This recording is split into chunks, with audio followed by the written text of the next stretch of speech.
Good morning. Today is July 12th. We got a lot of current events that we're going to be discussing today.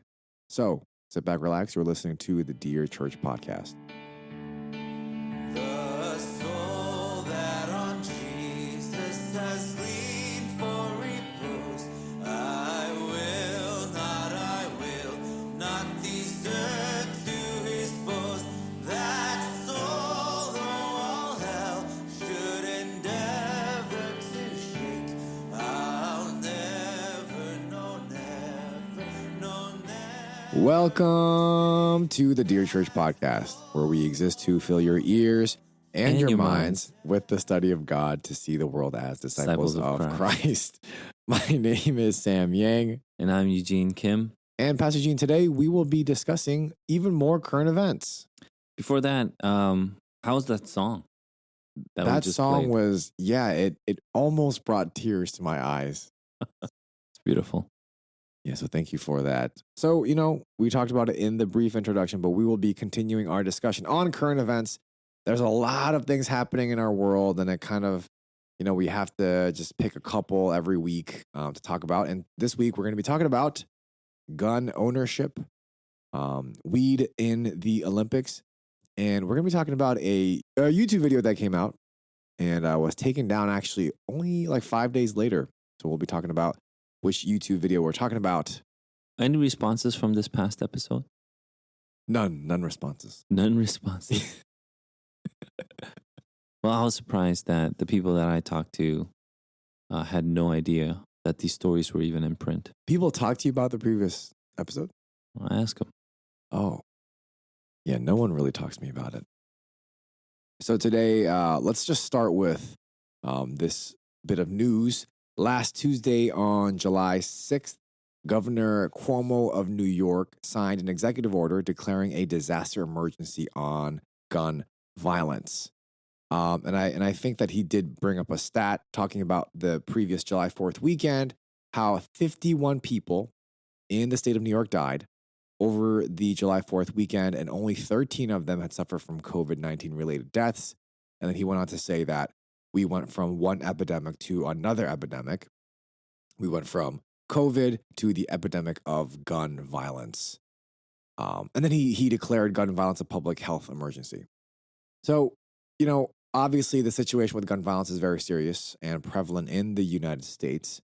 And the issue of the right to bear arms, gun ownership, it's been a highly debated topic for a very, very long time. And I guess this is apart from this discussion of, well, first of all, how do you feel about this executive order?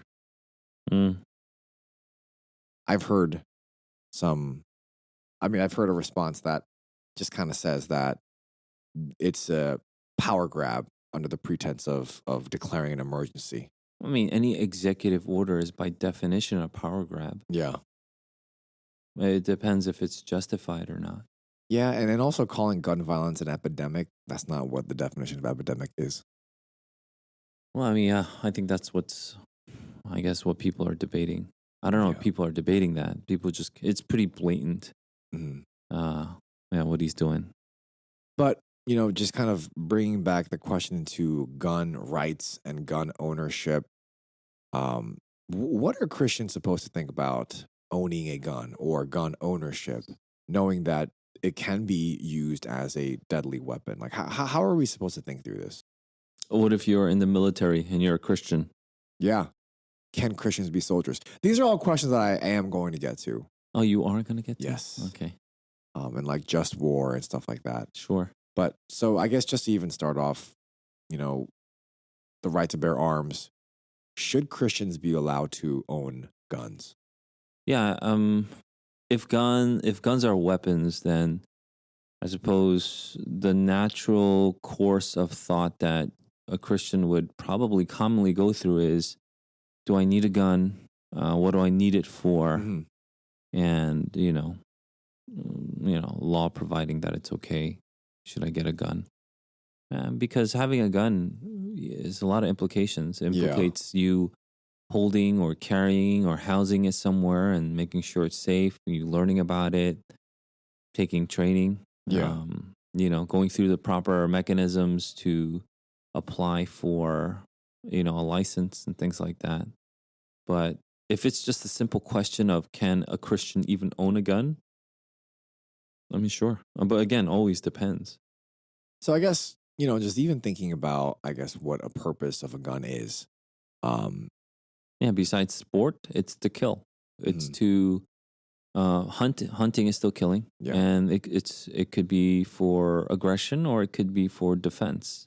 Hmm. But it is to take a life. That's why guns are created. But it could be to take a life in defense. It could be take a life in aggression, and that's what we don't like at all. And then again, you mentioned just war, but there's like a spectrum of people's beliefs, and even mentioning guns to some people. And this is talking about our congregation specifically Yeah. in the northeast side of the U.S. I would say the vast majority of the people in our church have very strong emotional views Hmm. on guns and gun ownership. Hmm. Yeah, it's a very almost like you know like vitriol that will Hmm. come out. I don't know what's the word I'm looking for. Vitriol. Visceral. Sorry, it's a visceral response. So then I guess, okay, outside of sport, what would be a legitimate reason for a Christian to own a gun then? Because it almost seems like, I mean, the purpose of a gun, like you said, is either for sport, to kill, is to shoot. So in any context, should a Christian ever own a gun? If you're talking about the times though, and so and a Christian in the 1700s would have vastly different reasons, I would think, than a Christian in 2021 in New Jersey, where we Yeah. are. I think Texas is different and things like Uh-huh. that. But yeah, so I mean, it depends. Again, there's a whole spectrum of people with, an idea on guns and the Mhm. theology that would lead them to believe in what they believe about guns. Yeah. So, what are you asking? If you're saying in the broad sense of any Christian at all times and places, can they own a gun? Yeah, that seems a little too broad for me. Yeah, the answer is obviously they could own a gun, and they might not need to own a gun at the same time. So I guess the reason why I'm asking this is thinking about Christians who may be thinking a gun was made for one purpose. It's to shoot, whether it's for sport, self defense, aggression, it's to shoot and it's to harm, right? That's the whole point of a gun. And so this tool being a weapon for harm and destruction, is there ever a circumstance where a Christian um, would have to own one? I mean, but so the weapon itself. See, this is for me where people come to me. And this is good that you brought it up in this manner. People come to me and they talk about the gun being a weapon, Yeah. and it's purely simplistic. Hmm. Let's talk about another weapon. Let's talk about swords. Okay. Is it okay for a Christian to own a sword? And then you're like, well, you could do it for sport, for discipline. But that sport and discipline leads to, a whole culture. It leads to, um, you know, Komdo in Korean or Kendo Yeah. in Japanese. Yeah. The samurai sword fighting, things like that. What it brings about is much more than just the material object itself, right? Hmm. Guns also have that history. It also has that almost lineage of evolution, things like that. I mean, I don't know a lot about guns, but I would imagine if it's even remotely similar to swords, like you could fall in love with the art of even blacksmithing, that kind Yeah. of thing. Yeah. But I think as the question that people ask is very simplistic, and they just want a really simplistic answer. And, they just quote really empty stats like the U.S. houses like 50% of all the world's guns or something like that. Hmm. And pro gun owners will just say, amen to that, Yeah. Yeah. that kind of thing. And so I think really, if you're going down to the individual conscience, then it is really about what you really want to hold it for or house it for. Mm-hmm. If it's for discipline, if it's for some kind of appreciation for the art, whatever it is, knowing that you can still abuse it, just like any other weapon or tool, right? Yeah, I mean, those are things that you would have to weigh, and people are going to be unwise in it. And so, how do we deal with those that are unwise, or how do we deal with situations where it's unwisely used? Mm-hmm. Guns take a special place, in my personal opinion, because the weapon is so strong that it could cause a lot more damage in a much shorter span of time than, let's say, someone wielding a knife. But someone wielding a knife can just do as much damage as someone wielding a gun. Mm-hmm. Maybe not the breath, but a life is still a life. Mm-hmm. If you take someone else's life with a knife, it's just as painful as if it was taken away by a gun. Mm-hmm. And so, yeah, I mean, if we're talking about individual conscience, that's one thing. If we're talking about broad spectrum, that's another. And then if we're going to talk about laws and any kind of statutes that were placed to protect the general public, that's another. Then we could also talk about the just war theory. Yeah. I just think it's a broad topic, right? Yeah, I mean, if we're just talking about what Cuomo did this past Tuesday, then, I think we could have a simple answer. It's just, like you said, it's a power grab, and he's trying to deflect from all the other things that he did when he killed, when massive amount of people were killed in nursing homes in New York State because he had ordered all the elderly with COVID to be placed in nursing homes. Yeah. So it could be it's probably some form of deflection. Mm-hmm. It could be to gain more power, because that's what politicians, whether you are left or right, have consistently and historically went for. Mm-hmm. Very rarely do you see a politician, again, left or right, who give up power. They always take power, right? And they always cite some kind of emergency. One rare example is probably one of my favorite. It's George Washington, who gave up power. They wanted to make him king, and he said no. They wanted to make him president for life, and he said no. I don't know how many people would have actually said or do what he did in his shoes, but we were blessed with someone like George Washington to lead off the leadership of this country. But anyway, I mean, besides that, which part would you like to talk about? I mean, the reason why I even brought this news story up is I think, with this introduction, with this executive order this past week, it just kind of brings up this question that a lot of Christians may have. Like, how are Christians supposed to think about gun ownership? How are Christians supposed to even on a broader level, think about violence? In Matthew chapter 5, Jesus tells us that if someone slaps us on the right cheek, we turn to him the other also. So does that mean that Christians are all pacifists, where any type of violence and war is unjustifiable? And so that's kind of the broad topic that I wanted to talk about. And I think gun ownership is involved in this because guns are many times used for violence. Yeah. I mean, so let's take the verse that you used. That's a common misconception when people think that verse means that we should take any violence done upon us. Obviously, it's not. Jesus also admonishes his disciples to, wherever they go, to take a sword in one hand too. Mm-hmm. So where do you come up with thinking that getting slapped on the right cheek means to be a pacifist? It does not. Yeah. And so people who interpret that passage that way, I think interpret incorrectly. But let's go over that passage. What does it mean to get slapped on the right cheek? Well, if you're being slapped on the right cheek, and I think we've discussed this before, that means you are getting backhanded. Yeah. And that's the ultimate sign of disrespect. Yeah. So what does it mean to give up your left as well? It means to not retaliate. Yeah, when people slap you on the right cheek, obviously most people back in the ancient world were righties, even as today, yeah.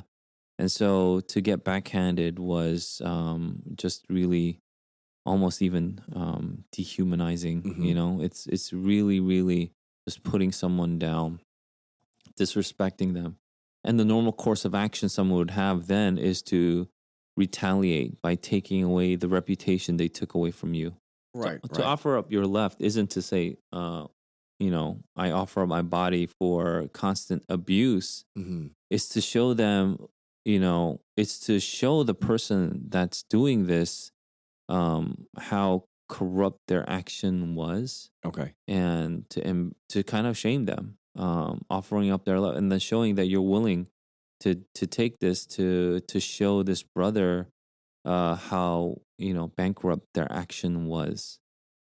It's one of those things where I think people misconstrue certain passages, and then they use it to satisfy whatever agenda they have, and in this case, it's the pacifist agenda. Mm-hmm.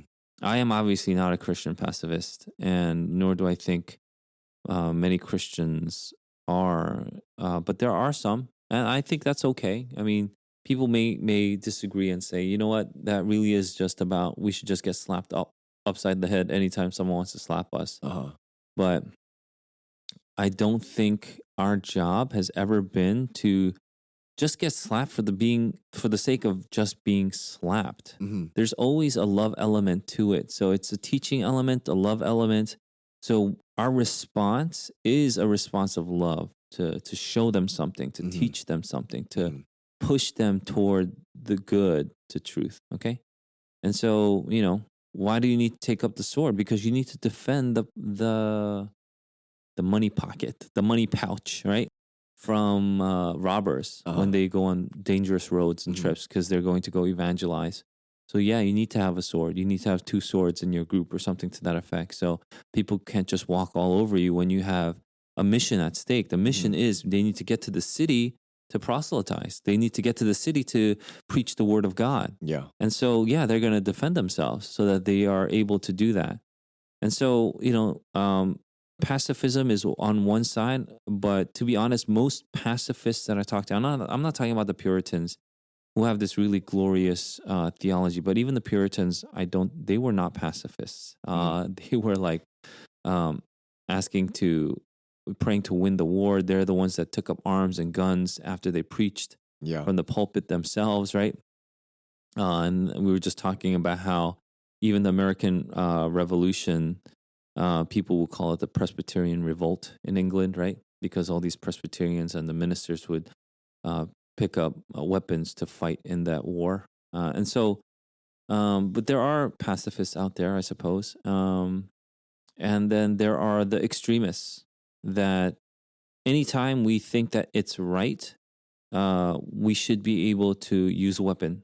So, in this case, aggression. Let's say we think that Russia is wrong. Mm-hmm. So what we'll do is we're going to invade Russia, and then we're going to destroy them, or China is wrong, that kind of thing. The just war theory is around the middle. So just war theory, I think C.S. Lewis also talks about it in his writings, is where you defend what you need to defend, what you've been called to defend. You protect what you've been called to protect. So if it's your family, you need to protect your family. And if it means like protecting them through violence, then so be it, If someone wants to go and assault your wife and children, are you not going to defend them? Right. Aren't you going to use everything in your arsenal to defend them and to protect them? And so that's just war. So in defense, we want to use what we've been given. And so some people have taken that because they live in, I don't know, a certain place, a certain time where that's necessary. And if you didn't have, let's say, a weapon to protect yourself, it's the same as you not having walls or a fence around your property or house. That's how they thought of it, perhaps back in the day. Yeah. And today we solely rely on the government for that. So is that good or bad? So for me, I kind of imply it, but it is a little more complex for me. And it's not as simple as people put it. In fact, when people give me these simple platitudes about guns and gun ownership, and then they cite like tragedies, I feel sad. I feel sad for those tragedies that have happened. But, I also feel sad for their very simplistic view on the matter. So, as simplistic as this simplistic answer may be, would you then just kind of... That's a question then. You said, would you? That you can ask a question. Yeah. Would you summarize what we believe about gun ownership to be based on the Christian's conscience? That's what I believe. Okay. I don't know if you believe it. I believe it. Well, yeah, the conscience is a big part. And as we continue to grow in sanctification, I do believe that we'll make the right choices as, the situation dictates. Yeah, I think people, tend to have a difficult time with this one because, there aren't any "thou shalt not carry a gun" or, anything like that. No, So, that would have been insane in the Old Testament. Thou shalt not carry a weapon. yeah. I mean, even in the Old Testament, it's the Levites that were called to take up the sword and Yeah. cut down their own countrymen, Mhm, right? mhm. And so, this whole pacifism thing it's a little weird for me. It's not in the Old or New Testament. Mhm. And then when Jesus picks up, the ear of that the high priest guard, and Yeah. then attaches it back, and then tells, because Peter cut it off. Remember Mhm. that? He goes, "Those that live by the sword shall die by the sword." He's Mhm. teaching Peter something like that's not your first go-to, which is just war. Mhm. The just war theory is exactly that. Yeah. It's weapons and attacking and guns are not our first line of defense. Yep. It's not the first thing that we go to, and I don't think it's anybody's. And even people as controversial as Dietrich Bonhoeffer, his first thing wasn't to assassinate Hitler. Yep.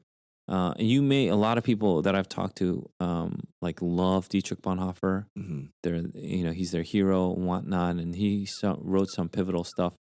But there are still some people that dislike him because they're pacifists, and they didn't like that he decided to side with the assassin's plot to, kill Hitler. Right.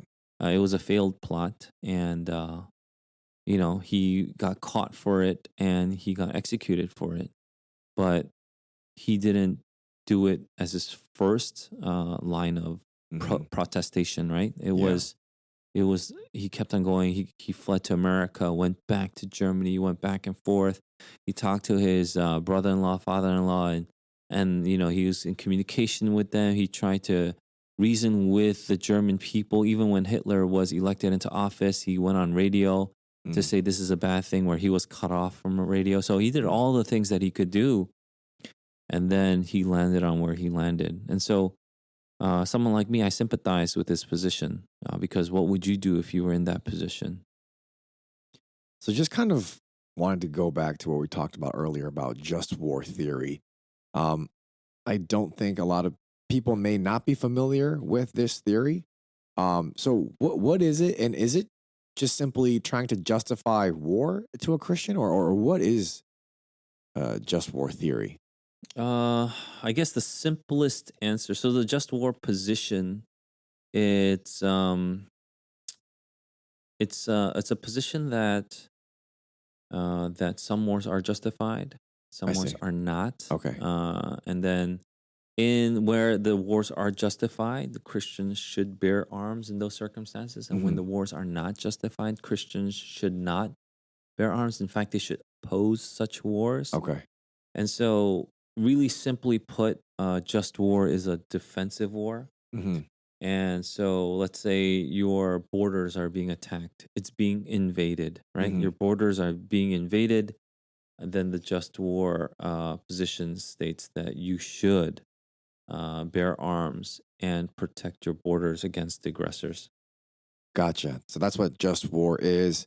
Um, is that like a biblical thing, or how are we supposed to view even that? Yeah, I mean, if your country is saying you should go and bear arms, so you're going to be a hand of the country, then sure. I Mhm. mean, um, Romans 13:3, or Romans 13. Romans 13, for rulers are not a terror to good conduct, but to bad. Would you have no fear of the one who is an authority? Then do what is good, and you will receive his approval. For he is God's servant for your good. But if you do wrong, be afraid, for he does not bear the sword in vain. For he is the servant of God, an avenger who carries out God's wrath on the wrongdoer. If you're an arm of the government, so Mhm. the ruler exercises his authority to charge you into service, then yeah, you're part of that authority figure, right? Like being part of, Like so the like, extension of his arm. gotcha. So like those who are in military Mm-hmm. or who are serving. Gotcha. Yep. Yeah, I think there may be even follow-up questions on this one because this is a pretty, Again, it's broad. yeah, it's very So what about broad. like personal gun ownership? hmm Is that okay and things like that? Does it obviously doesn't really fall under Romans 13? Yeah, Can you defend your own home and things like that? And do the laws allow for that? And Yeah. obviously the answer is yes. Yeah. Laws allow for you to defend your own home, okay? hmm In what way? In a legal way, meaning you have weapons that are legal. Yeah. Which means you don't have any illegal weapons. So Right. you can't have any illegal guns in your home, things Yeah. like that. And so those are things that I suppose we could discuss further. But I think if you want a simple answer, even though this is a complex question, simple answer is yeah, you could defend what the country gives you mandate to defend, and hmm it gives you the freedom to defend. Because if you can't even defend your own home from intruders, then that is just a recipe for disaster. Yeah. Society cannot exist. You should be able to defend your own home. Yeah, and then the government's there to also help you out. Yeah, I mean, it's something that I've always even thought about too, and I've heard before. Like I said before, because the gun is a tool of violence. Like, is it okay for a Christian to own it? I think it really is based on the faithful Christian's conscience. Yeah, well, I mean, the knife is a tool of violence. But I mean, people could, defend that by saying, "Well, you use knives in the kitchen." Well, it's a violent tool, though. Yeah. You're cutting up actual flesh and things Yeah. like that. So, I don't know. I mean, it may sound kind of silly, and we're just, just talking semantics here, but that's exactly what law is. Mhm. You talk semantics. You get down to the nitty gritty because people are always gonna want, to call for extenuating circumstances. They want to be the exception to the rule, or they want some kind of absolute definitive statement about all guns, like no guns. I want a Right. world erased of all guns. And to me, that kind of idealism is truly the most naive idealism, Mhm. because our neighbors have guns. Why are you saying you're going to get rid of your guns, and then how are you going to defend yourselves? Yeah, that kind of thing. I'm not talking about like neighbors meaning on down your block. I'm talking about countries, right? Yeah. So yeah. Yeah, very interesting topic. And I'm, if people have any questions, they're more than welcome to email us with their questions. But speaking of the law, recently there's an athlete by the name of Sha'Carri Richardson who's been trending. And she was on her way to the Olympics in Tokyo this year when this past month she tested positive for marijuana. Ouch. Yeah. And, people have been saying this is racist, putting everything in terms of race. And so many in the Black and brown community are boycotting the Olympics this year in Tokyo. And I think something that was very interesting is another sprinter by the name of Gabby Davis, who's part of the Olympic track team, tweeted, "It really hurts to see so many Black people choosing not to watch the Olympics this year. There are so many Black athletes who have put in years of hard work for this moment, myself included. We want your support." So it kind of makes you wonder, is this really as racial as people are making it? Or is now everything funneled into this massive racial narrative that people are trying to bring about? And I think that's something that we could talk about. What are your thoughts on that? I mean, critical race theory. Yeah. Yeah, if you see the whole world through the lens of racism, everybody's racist, or all white people are racist, then obviously any power structure is probably racist. Mm-hmm. So if you have this Marxist view, it's easy just to say it's a very simplistic and incorrect world ideology. And so I'm not surprised that someone who subscribes to this would say something to that effect. Yeah. But yeah, I mean, if all other athletes are subject to the same rules, Mhm. and this athlete broke the rules, Yep. then they'll be penalized for breaking such rules. Yeah. If they can make a case that if it wasn't or another athlete got some kind of leniency, if they can make that case, that's something. But obviously, there is none. Right. So yeah, it's strict rules that are kept in place so that there's fair play in all the Olympic Games. You can't get any kind of chemically induced advantage. Mm-hmm. And so, yeah, that's why they keep these rules, I suppose. Yeah, and people even argue, marijuana isn't performance enhancing; it's de-enhancing, de-enhancing. Is that a word? It's performance de-enhancing, unenhancing. But again, it's within the rules for the Olympic athletes, and this kind of made me think about us as Christians, how we're supposed to view marijuana. And I know that we have talked about this briefly in one of our Q&As, but I wanted to go a little bit more into depth about this, especially as more and more states, including our own, are legalizing marijuana, the use of it. Yeah. So I think, when we think of marijuana, people might just automatically be thinking recreational marijuana. But there's also medicinal uses for it. And there people use it medicinally. So as a Christian, are we against both these types of uses, or here does intent have any kind of weight in the way that we see this? I think our generation has been inundated with a ton of popular like movies and media that kind of downplay and lessen the effects of marijuana. Mm-hmm. It's proven study after study. It's been proven that marijuana use, at least consistent use, by people 25 and younger, will have long-term effects on their brain development and function.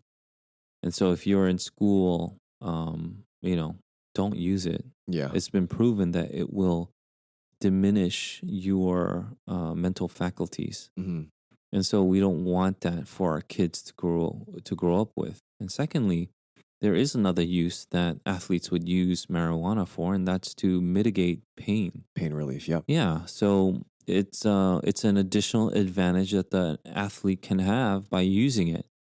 And so if every athlete could use it, that's one thing. But Mhm. if you're saying no athletes will use it and one athlete does, then it could also be, so instead of going through every single case, maybe it was simpler for the Olympic Committee to just ban it. I'm like not in the committee, so I don't know why they did it. Yeah. But whatever the case is, it's a rule. It's one of the rules that people will subscribe to if they want to compete in the Olympics. Mm-hmm. And so I don't even know why this is a controversy, to be honest with you. Mm-hmm. If you want to talk about marijuana usage, that's something else. But if it's in the rules and it's been established and all the athletes are abiding by these rules, then whoever, breaks one of these rules would get penalized. Yeah. Yeah, I mean, it's pretty simple for me. I don't even know why this is a story, to be honest. Yeah. And if you want to make this about race, that's why you want to make it as a story, because she happens to be a person of color, right? She happens to be black. I think that's where it's coming from. And then so black people shouldn't get any penalization, or what is it? Black Right. people don't get to follow any law then? But I think, okay, so one of the arguments I think is also, and this has to go back in the fact that it is still banned and it's illegal.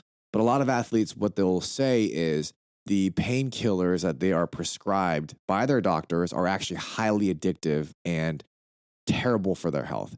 Because of that, instead of taking these highly addictive painkillers, they would rather smoke marijuana and have even better or the same effect with no addictive factor involved. And so people will justify it using those kinds of arguments, but at the end of the day, it's still illegal. And these are all rules that Olympic athletes were aware of that she broke intentionally.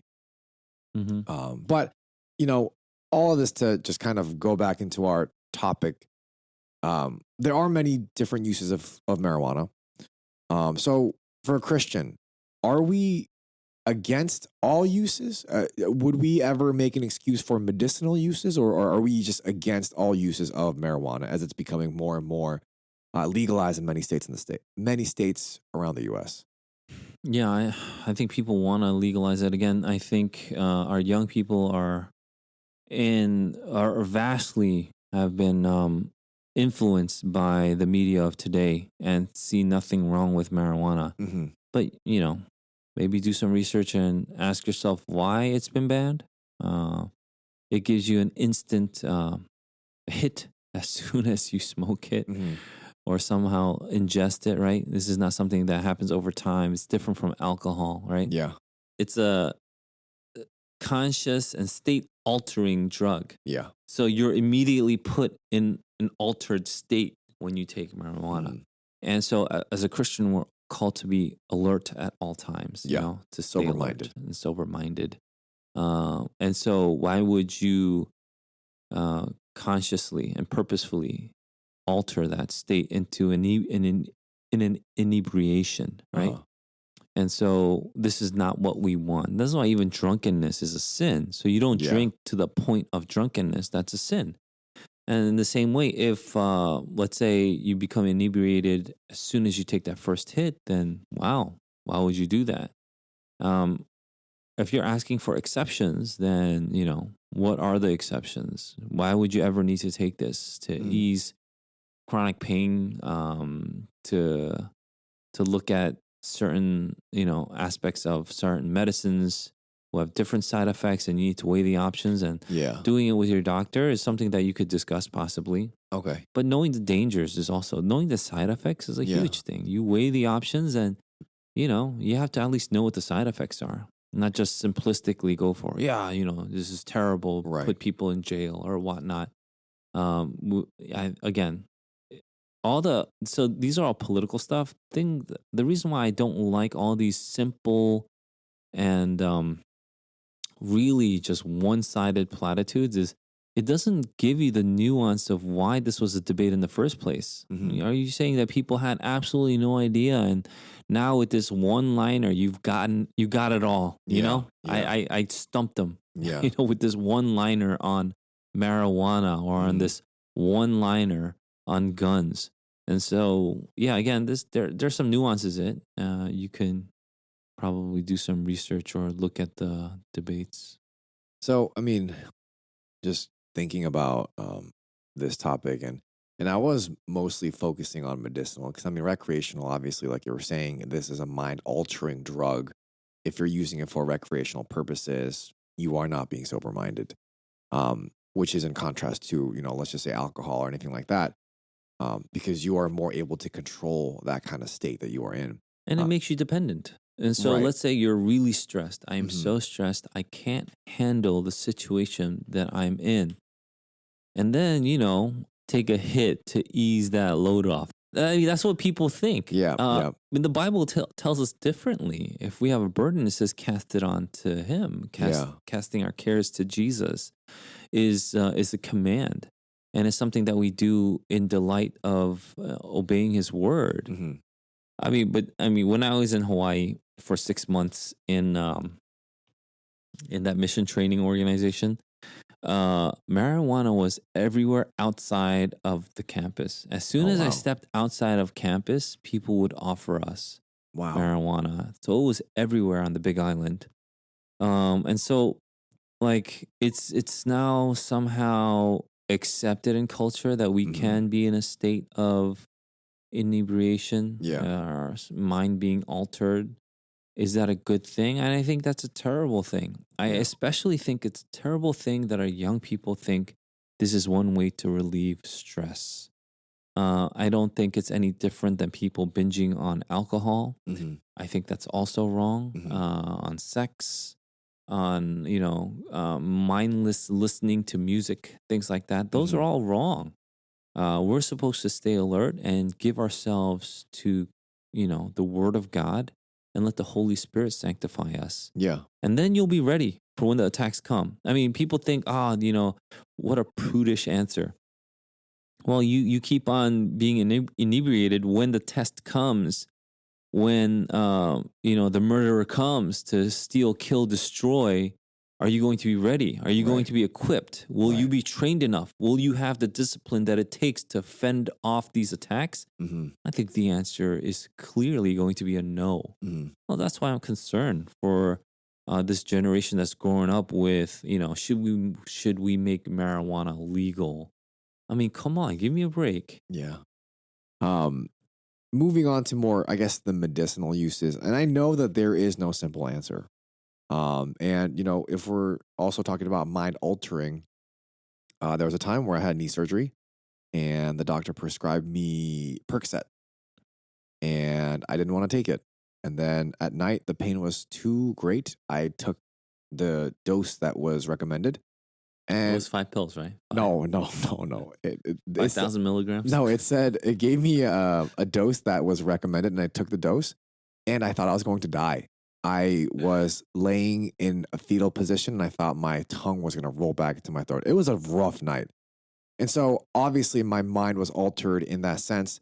My intent was to ease the pain of my knee injury or my knee surgery. So I guess in a medicinal sense, if we view non-soberness to be the reason why it's wrong, would we also say that painkillers would be wrong? So I would take that. I think the wise thing that you did was, didn't you just flush it down the toilet? Yeah, because I said I'm never doing this again. You could have sold it, No. You would be somewhere else right now. Yeah. But yeah, I think people just, for me, I think people just reach for the pill too quickly Mhm, and right away. mhm. I've heard things like, if you have a headache, you shouldn't wait. You should just take a pill, that kind Yeah, of thing. yeah, Because a headache could be dangerous. So you should, and people, that are educated in these fields are recommending that. See, the problem with that is, if that becomes a habit, and every time you have a slight pain, you immediately reach for something to dull or numb that pain, mhm, that actually might be a bad thing. I get for headaches, perhaps, but what about like a knee injury or pain? right. Uh, pain is a blessing. If you know about, even a little bit about the disease of leprosy, as we know it in modern day, it's where our nervous system doesn't work, where we can't feel anything. Mhm, That's like the biggest curse ever, yeah, because that's where, limbs fall off because they have these infections for so long, but they've felt no pain, so they don't know they've had infections. uh-huh, They get these little cuts and these burn marks on their fingers, and eventually the infection spreads, and then their appendages fall off. That's why they still have these leper colonies now, because people just, people need help constantly, 24/7 around the clock. But, pain isn't only a curse. Sometimes you need pain to make aware where your body needs special care and attention. mhm, And I think that's something that God teaches us in the physical realm about the spiritual. But I get it. If there's consistent pain, you need to get help and you need to seek treatment, yeah, not just simply numb or you know you know alleviate that pain. yeah, But in your case, it's a little different because you were getting better, and so mhm, if you couldn't function day to day, they gave you some drugs to help you yeah, get through the day to day. But apparently, you didn't need it, mhm. right? Then can we treat medicinal marijuana as every other type of painkiller that a doctor would prescribe? Not that a doctor is prescribing it right now in the United States. I don't know if they are, but should they prescribe it, would we treat it just like any other painkiller then?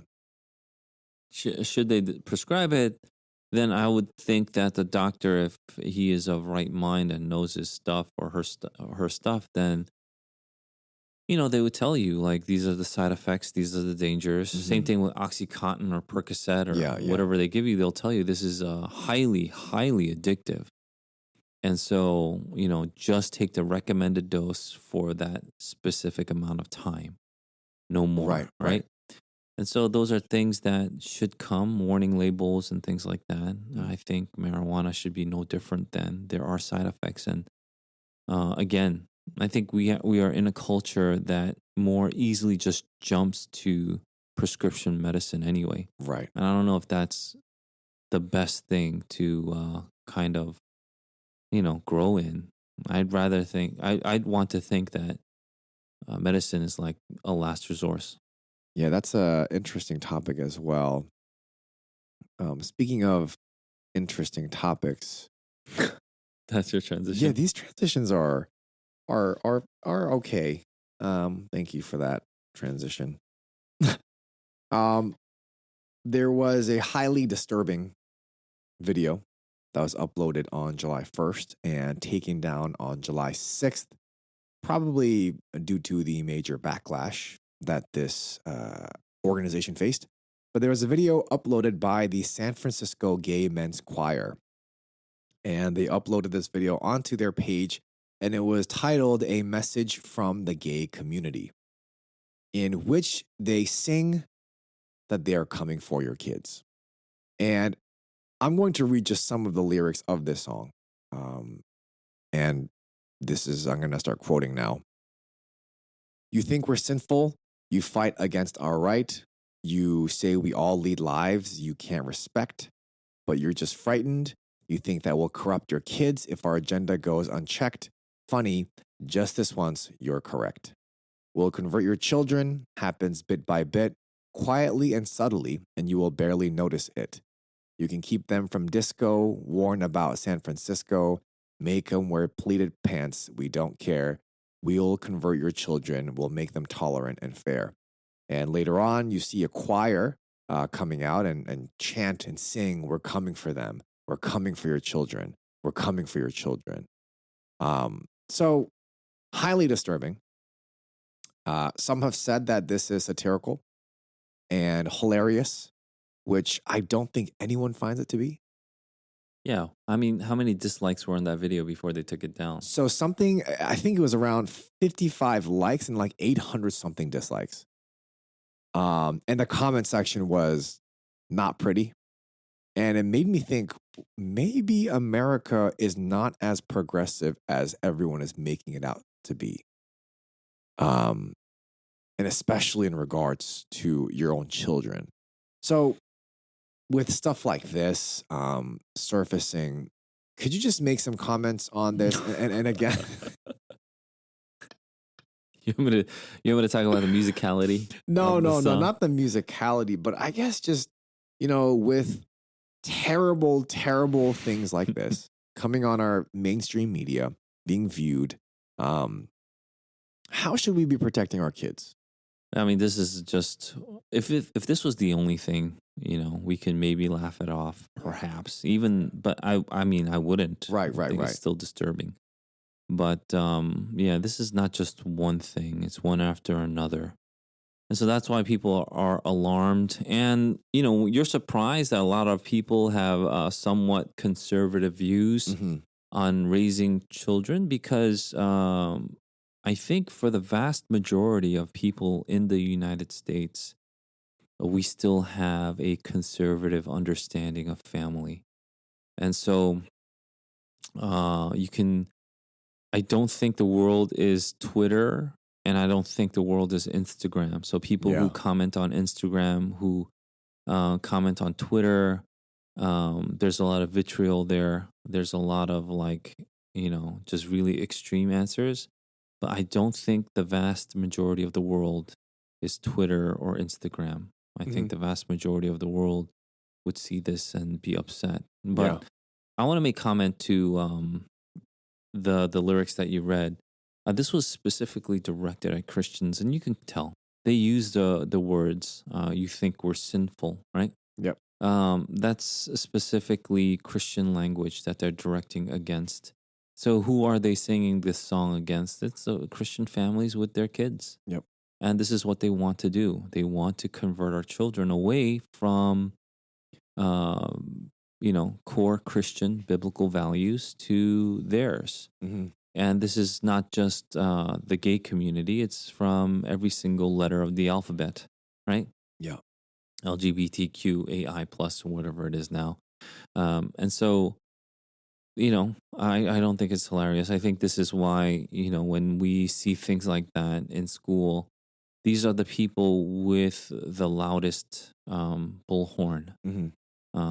These are the people. The reason why I still think it's bad is even though the vast majority are not Twitter or Instagram, the people that are on Instagram and Twitter are the ones with the bullhorns. They're the ones that are screaming at our kids. Yeah.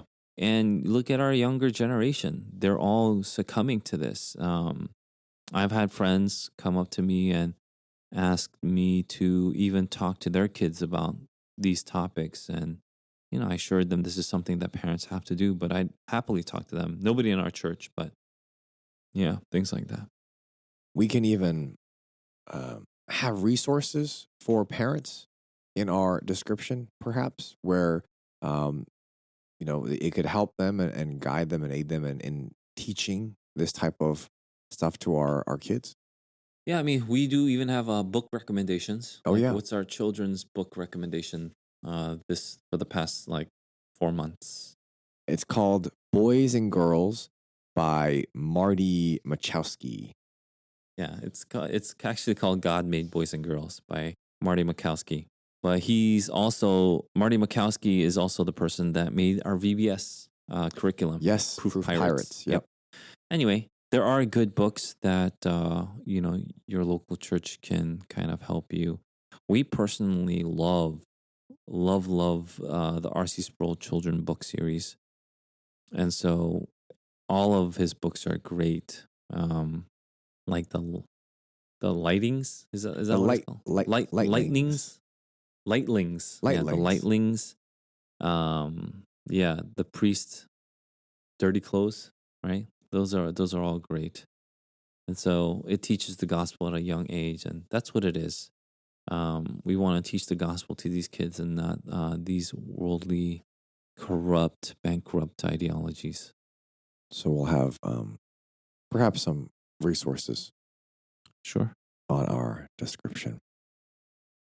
Our final news for this morning comes from California. What happened was there's a spa in California, in LA, called We Spa, and there was a transgender woman that went into the female women's locker room where he exposed himself to young girls. And in response to this, the mother of the young girls, I believe, went and complained to the staff at the spa, saying, I don't care if he's transgender, he is exposing himself to my girls. And the internet actually defended the woman, but it's really interesting. The internet comments and the responses that came up that were defending the woman actually used women empowerment as their reason for why they're defending Well, you this should woman. explain exactly what happened because people may not know all the details. He exposed himself. So, this person who claims to be a trans woman would go to the open area of the spa where everyone's naked, and then also in the locker rooms and things like that. But the mother claiming this happened like more than once apparently. Anyway, Oh. but when it became big was when they videotaped or recorded. I should say they recorded the interaction between the We Spa manager versus the woman that was The woman, complaining. So yeah. that's what most people saw. Yeah. But there's also a mom complaining about this bearded man going next to them in the pool, and just sitting down on that, sitting down with them, completely naked, and she had to like shield her daughter's eyes Mhm. because he was exposing himself to her. Mhm. This is sick. This is disgusting. It's bankrupt of any kind of moral good. Mhm. And this is something that we should, as a society, should easily just say we condemn. Yeah. But that's the thing. We're not saying this. We Spa came out and said, we support transgender rights after this. Mhm. And so if you don't know We Spa is famous because it's this Korean spa that a lot of celebrities go to. Conan O'Brien and Steven Yeun. I think that's his name. Yeah, when Conan did a little show on Korea, they Yeah. went to a spa. That's the Oh, they spa. That's did. We Spa. Yeah. Oh, okay. So this spa is pretty popular. Like a lot of celebrities go to it, and yeah, and that's what they're going to defend. And some people would defend WeSpa saying this is the law, so obviously they don't want to get closed down. So, and that's the thing. Like, so they are not people who care about, I guess, moral law. I mean, they care about not being shut down, or they completely really do side with this transgender movement. Either way, they are not supportive of people who want to keep even traditional values, let alone biblical and godly values. I mean, just even thinking about this incident, let's just say that you're a man and you believe that you're a woman. For the sake of the young children present, wouldn't you still go to a men's room? For the sake of the children there. Yeah. And it's just this very But selfish movement. it could be selfish. I mean, he could be a sicko. He could be a pedophile. It was called gender dysphoria just a hot second ago for a reason. Because, any kind of trans procedure that you do on yourself is cosmetic. Genetically, you'll always be what you were born, the sex you were born with. Yeah. And so if you're an XX chromosome, you have XX chromosomes in each and every cell of your body. And if you're XY, likewise the same, things like that. And so any kind of change is cosmetic. They'll never be what they want to be on the inside, which is why it was called gender dysphoria, which is why depression is one of the most common symptoms of gender dysphoria. And this is something that we should sympathize and care for, especially individuals who suffer from it. But when a society turns around and says we are now going to placate, or even not just humor, but we're going to placate and adopt the views of the dysphoric, right? Yeah. Then society is sick. I don't know what else that we can say. So Yeah. I think the big thing for me was I was, finishing up prepping my sermon on Saturday, and around 6 p.m. Yeah, around 6 p.m. All these tweets, 3 to 6 p.m. I should say, all these tweets were coming out on the WeSpa protest. So after that incident happened, where it blew up in the Twitter sphere about this person exposing his genitalia in front of little girls in the locker rooms and such.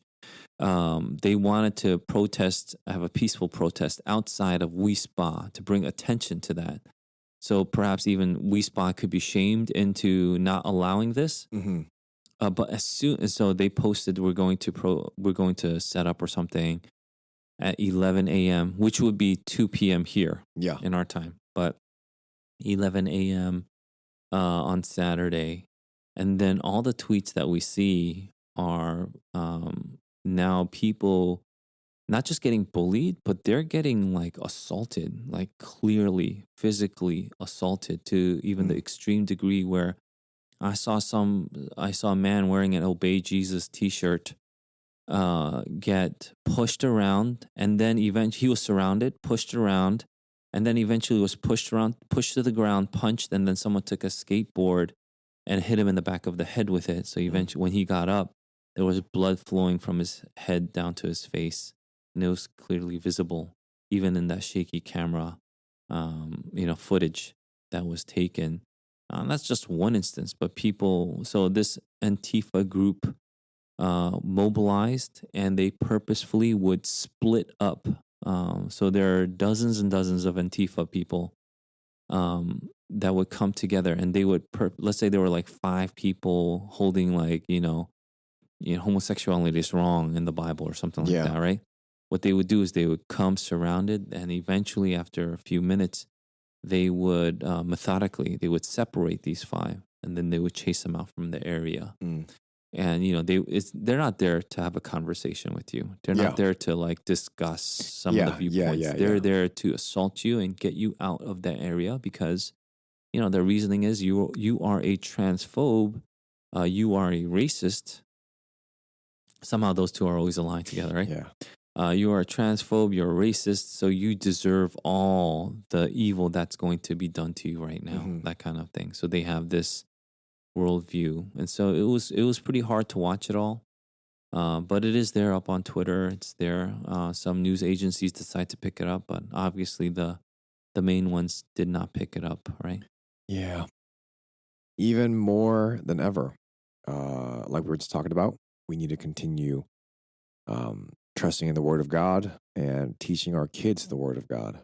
Thank you for these wonderful answers, Pastor Eugene. I think it's helpful as we read the news, hear the news, watch the news, to see and hear and think through these with a Christian worldview.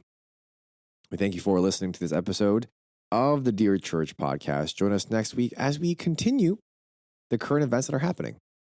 So whatever happens in our world, that's what we'll talk about. And we'll see you next week. We hope and pray that this has been a blessing in your ears, as always, and until the end of time. We love you. We miss you. Bye.